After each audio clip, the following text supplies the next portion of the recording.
Welcome to Aditya Maurya YouTube channel story underscore. कहानी के लिए 100 लाइक और 50 सब्सक्राइब का टारगेट रहेगा। अगले कहानी स्टोरी पेन के लिए ज़्यादा से ज़्यादा वीडियो को लाइक और चैनल को सब्सक्राइब कैरन प्लीज।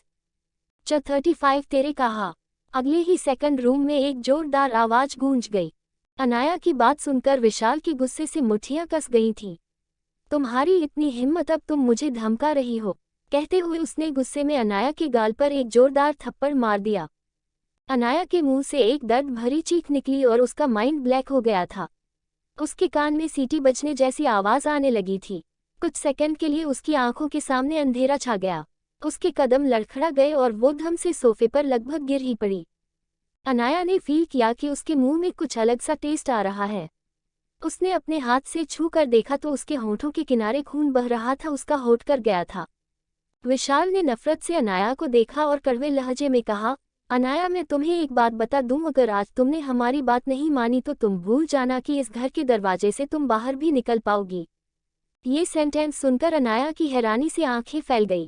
अनाया के दिल में दर्द का तूफान उमड़ पड़ा। किस तरह के लोग हैं ये? पहले अपनी शर्तें मनवाने के लिए उसकी जबरदस्ती वर्चस्व से शादी करा दी और अब अपनी शर्त मनवाने के लिए उसे इस घर में किडनैप करके रखना चाहते हैं। क्या सच में ये पॉसिबल है? सोचते हुए अनाया ने अपने मोबाइल फ़ोन की तरफ देखा। दुनिया में मोबाइल फ़ोन का इन्वेंशन सिर्फ डेकोरेशन के लिए तो नहीं किया गया है। उसे वर्चस्व को कॉल करने में 10 सेकंड भी नहीं लगेंगे। अनाया ने टेबल पर रखे टिश्यू बॉक्स की तरफ हाथ बढ़ाते हुए एक टिश्यू पेपर अपने होठों से बह रहे ब्लड को साफ करने के लिए उठाना चाहा। लेकिन नताशा ने पहले ही टिश्यू बॉक्स उठा लिया और बोली, मैंने कहा था ना, तुम मेरे लिए सिर्फ एक सीढ़ी की तरह हो। कोई भी कंपटीशन क्यों न हो, तुम्हारा काम मुझे फर्स्ट पोजीशन पर पहुंचाना है। उद्धरण चिन्ह। कहते हुए उसने टिश्यू पेपर से अपने आंसू पोंछे और टिश्यू पेपर अनाया के ऊपर फेंक कर मार दिया। अनाया सच में इन लोगों की शिकायत वर्चस्व से करना चाहती थी, लेकिन वो ऐसा किस हक से करती? न वर्चस्व उसे अपनी वाइफ मानता था और न ही उसके दिल में इस रिश्ते के लिए रिस्पेक्ट और अनाया के लिए कोई प्यार था। ये सब करके वो वर्चस्व की नज़रों में अपना ही मजाक नहीं बना सकती थी। तभी बाहर से एक सर्वेंट दौड़ते हुए आया और हाँफते हुए बोला, सर, छोटी मैडम के हस्बैंड युवराज वर्चस्व प्रताप सिंह आए हैं। सर्वेंट की बात सुनकर वहां हर किसी के दिल पर जैसे बिजली सी गिर पड़ी। मोनिका की नज़र अनाया के कटे हुए होंठ और सूजे हुए गाल पर पड़ी। किसी ने नहीं सोचा था कि वर्चस्व अनाया के लिए यहाँ भी आ सकता है। मोनिका ने अनाया की तरफ घूर कर देखा और बोली, अपने कमरे में चली जाओ और बाहर आने की सोचना भी मत। उसने बगल में खड़ी नौकरानी को सख्त हिदायत देते हुए कहा, छोटी मैडम को रूम में ले जाओ और कैसे भी करके ये चेहरे की यह सारी चोटें छुपाने की कोशिश करो। याद रखना, यह नीचे न आने पाए। नौकरानी को अनाया से बहुत सिंपैथी थी, लेकिन फिर भी वह कुछ नहीं कर सकती थी। वह इस खानदान की सिर्फ एक नाजायज बेटी थी। उसके साथ हमेशा से यही व्यवहार होता आया था। जब मोनिका ने देखा कि नौकर के साथ जाने के लिए अनाया अपनी जगह से 1 इंच भी नहीं हिल रही है, तो मोनिका ने ऑर्डर देते हुए कहा, पकड़ कर ले जाओ इसे।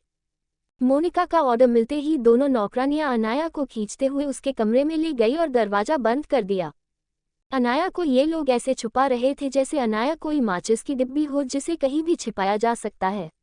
शायद ये लोग भूल गए थे कि अब वह सिर्फ रॉयल फैमिली की नाजायज बेटी नहीं थी, अब वह फर्स्ट ग्रेड पैलेस के युवराज की वाइफ थी। अगर वह टाइम घर नहीं पहुंचेगी तो क्या कोई उसे ढूंढने की कोशिश भी नहीं करेगा? मोनिका ने नताशा को देखकर कहा, नताशा, तुम छिप क्यों नहीं जाती? कहीं वर्चस्व को पता चला कि मंगेतर थी तो क्या होगा?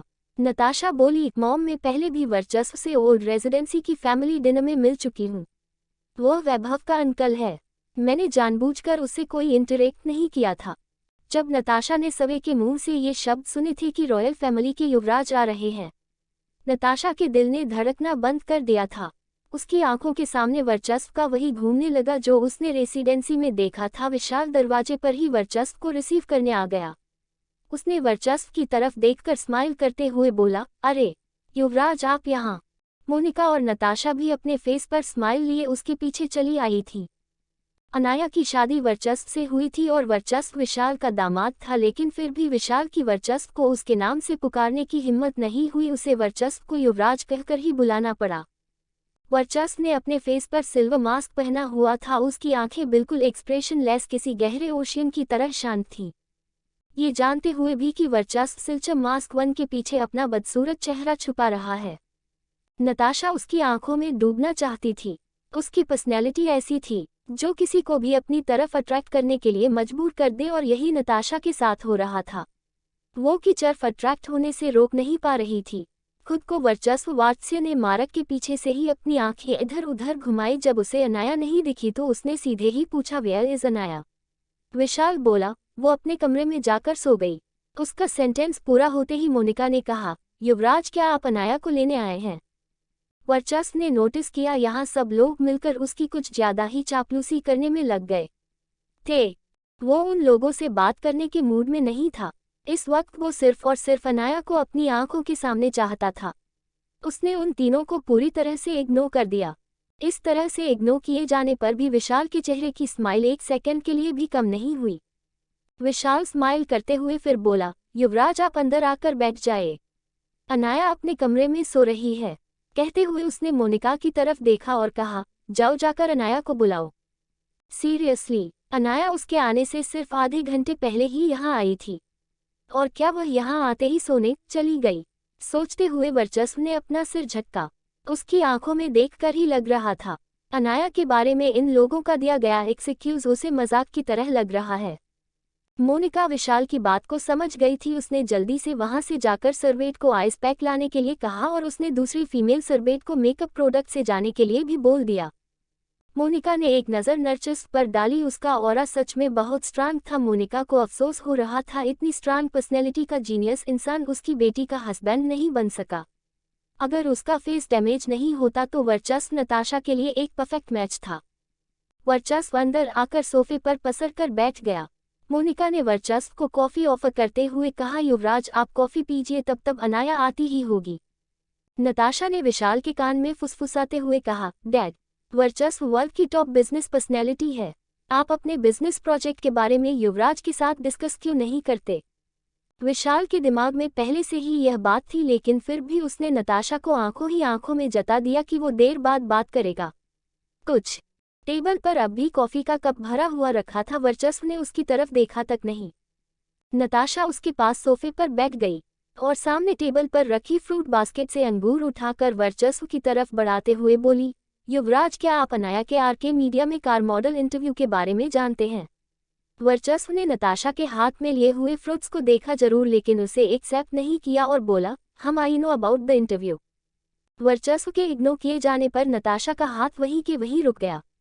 नताशा ने एक नज़र अपने हाथ को देखा और फिर वर्चस्व की तरफ देखते हुए बोली, युवराज आप मेरे घर मेहमान हैं और आपका ख्याल रखना मेरी रिस्पॉन्सिबिलिटी है।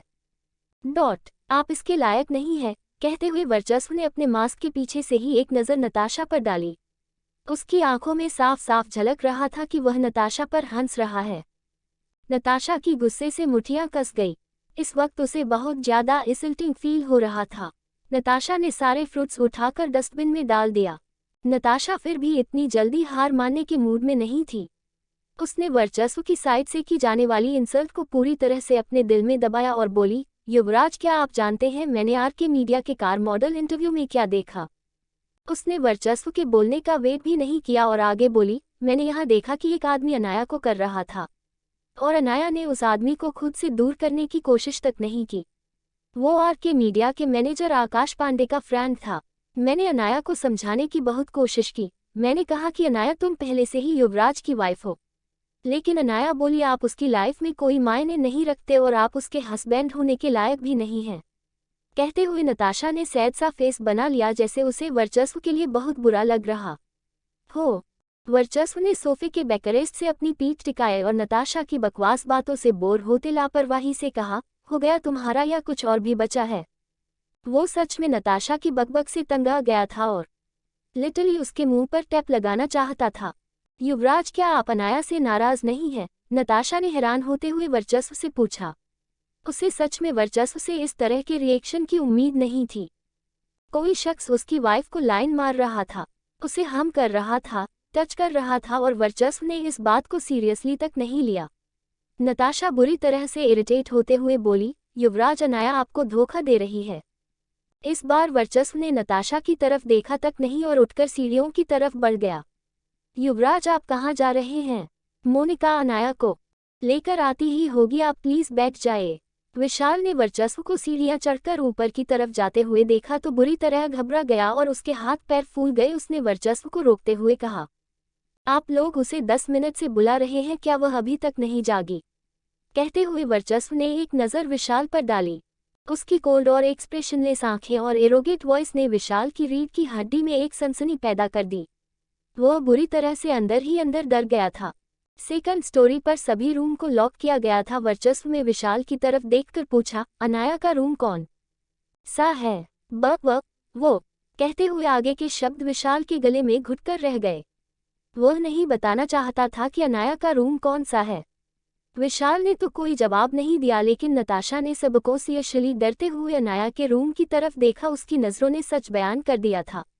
वर्चस्व उसकी नज़रों को फॉलो करते हुए उसी रूम की तरफ बढ़ गया। पीछे से विशाल और नताशा भी आ गए।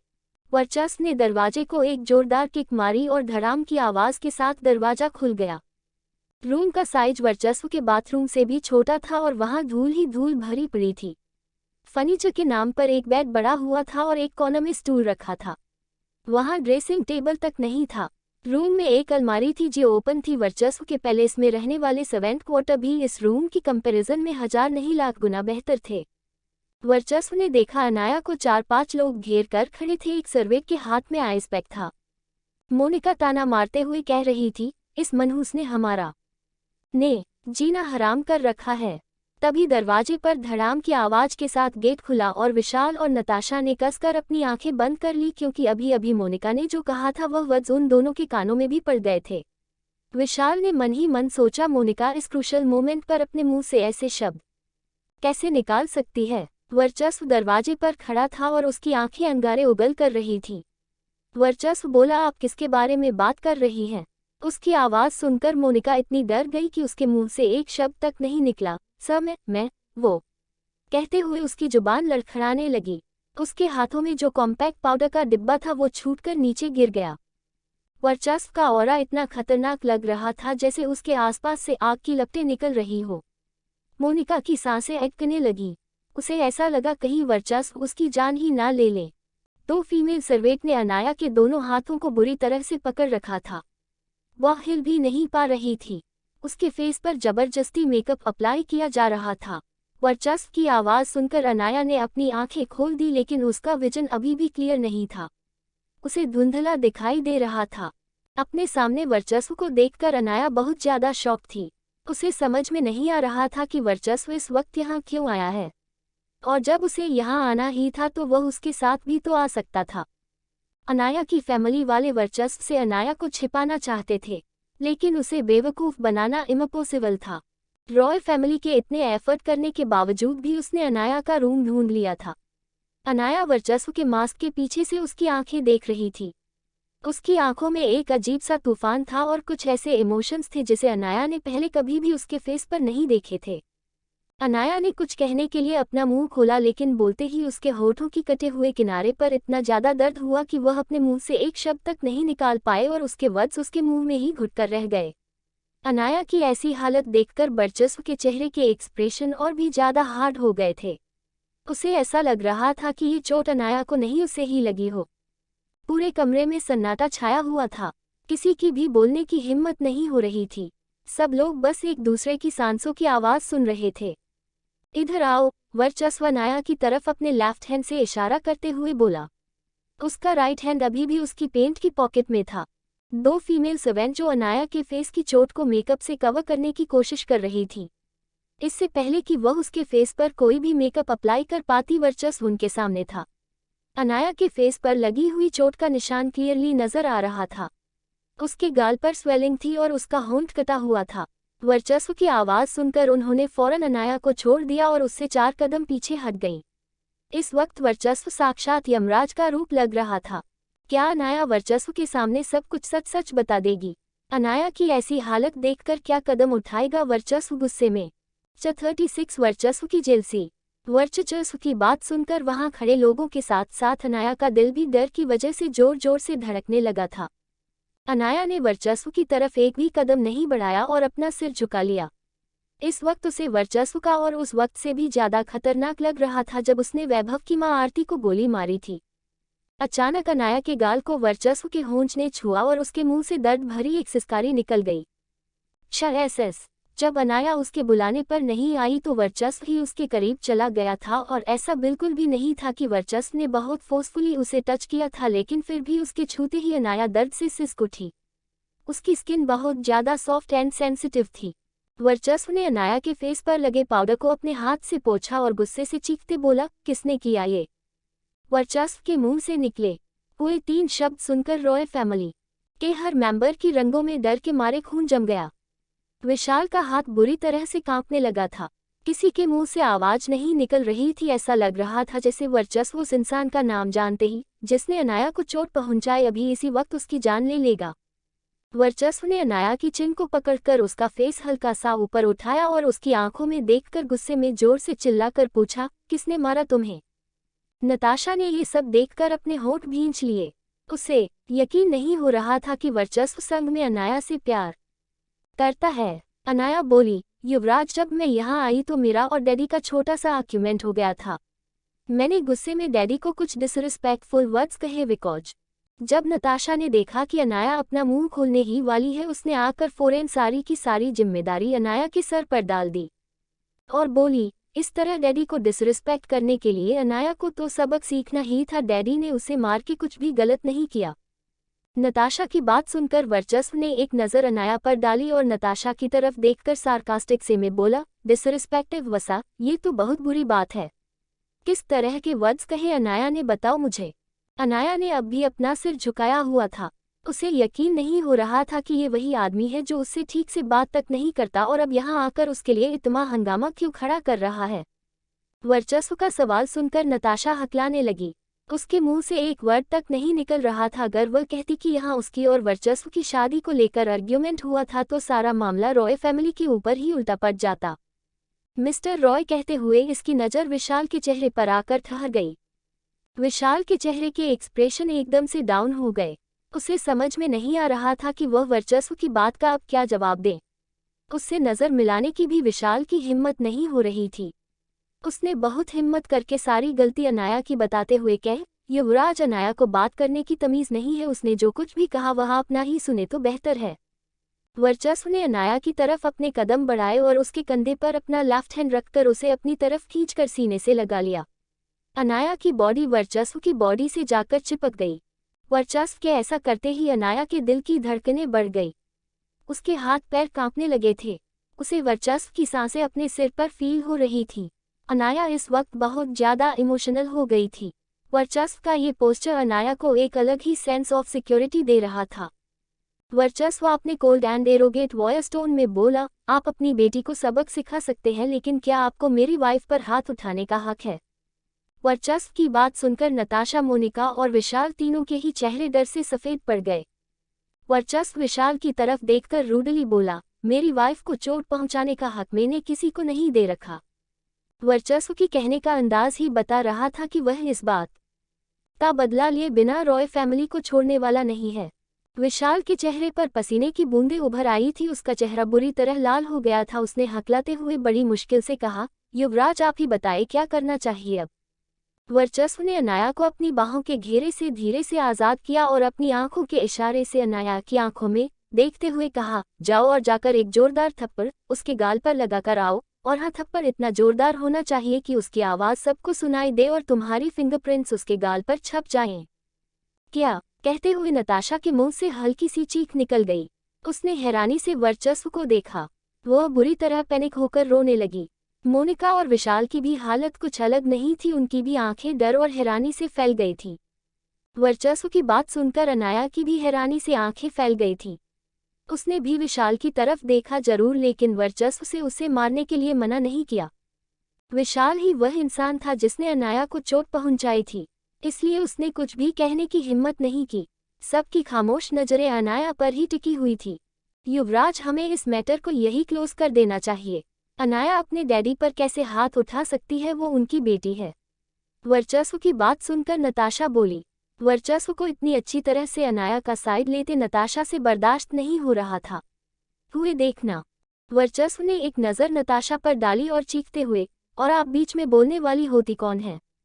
वर्चस्व की बात सुनकर नताशा का खून खौल गया। वो ही गुस्से में थी कि वह ठीक से सांस भी नहीं ले पा रही थी। 2 मुलाकातों में उसे इतना तो समझ में आ ही गया था कि उसने वर्चस्व के बारे में जो कुछ सुना था वह उससे भी ज़्यादा रूड और एरोगेट था। युवराज, मैं अनाया की बड़ी बहन हूँ। उसने अपने गुस्से को दबाया और अपनी आवाज़ में बहुत ज़्यादा मिठास भरते हुए फ्रेंडली दिखने की कोशिश करते हुए कहा। उसकी बात सुनकर वर्चस्व हंसने लगा। उसके फेस पर मास्क होते भी सब लोगों ने यह महसूस किया कि वह नताशा हुए का मजाक उड़ा रहा है। नताशा ने गुस्से से अपनी मुट्ठियां कस ली, उसका चेहरा शर्मिंदगी से लाल हो गया था। वर्चस्व ने एक बार फिर अनाया की तरफ देखा और उसका इशारा समझते ही अनाया ने विशाल की तरफ अपने कदम बढ़ा दिए। विशाल ने अनाया को अपनी तरफ आते हुए देखा तो सबकॉन्शियसली वह अपनी जगह से एक कदम पीछे हट गया। वर्चस्व की नज़रें विशाल के ऊपर ही टिकी थी, इसलिए उसने अनाया को डराने धमकाने या कोई भी होशियारी दिखाने हिम्मत नहीं की। अनाया, ऐसा मत करो, तुम्हारे पापा को भगवान सजा देंगे, मोनिका ने धीरे से अनाया को वार्निंग देते हुए कहा। लेकिन अनाया ने उसकी बात पर कोई भी ध्यान नहीं दिया। वह आगे बढ़ी और उसने अपना हाथ उठाया। उसे हाथ उठाते हुए देखकर विशाल ने डर और शर्मिंदगी से अपनी आंखें कसकर बंद कर ली। लेकिन कुछ सेकंड तक जब उसे अपने गाल पर थप्पड़ का एहसास नहीं हुआ तो उसने चौंकते हुए अपनी आंखें वापस खोली। अनाया ने उसे थप्पड़ नहीं मारा था। जब विशाल ने अपनी आंखें खोली तो अनाया वापस जाकर वर्चस्व के पास खड़ी हो गई थी। अनाया वर्चस्व की आंखों में देखते हुए बोली, युवराज, हमें इस बात को भूल जाना चाहिए, वह सिर्फ मेरी ही नहीं गौरव के भी पापा है और मैं गौरव की खातिर उनका कुछ नहीं बिगाड़ सकती। लेकिन हकीकत तो यही थी कि अनाया सच में इन लोगों को इनकी नीच हरकतों के लिए सजा देना चाहती थी। विशाल इतना दिखावटी और झूठा इंसान था। गौरव अभी सिर्फ 16 साल का था और वह बीमार था। अनाया नहीं चाहती थी कि गौरव के सामने कोई भी सच्चाई है। उसे कभी यह बताना नहीं चाहती थी कि उसके इलाज के लिए उसकी बड़ी बहन ने इस परिवार के कितने अत्याचार सहे हैं और वह लोगों के हाथों की कठपुतली बन गई है। गौरव अभी बहुत छोटा था और वो विशाल का रिस्पेक्ट भी करता था और अनाया नहीं चाहती थी कि उसके भाई की नज़रों में उसके पिता की इमेज खराब हो।